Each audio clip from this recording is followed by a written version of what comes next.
So another really important component of positive psychology or creating happiness in our lives is what we might call engagement, presence, connecting with something that we enjoy and that we kind of get into a flow with.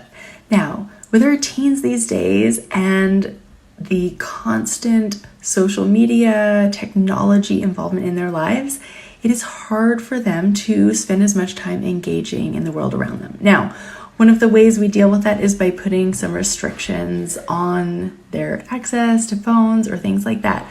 But if we only restrict access and time on phones without creating opportunities for this presence and engagement, we're not really solving the problem. So I want you to ask yourself, how can I help my teen get in presence and flow and enjoyment in an activity where they're really engaged and connected with themselves or someone else?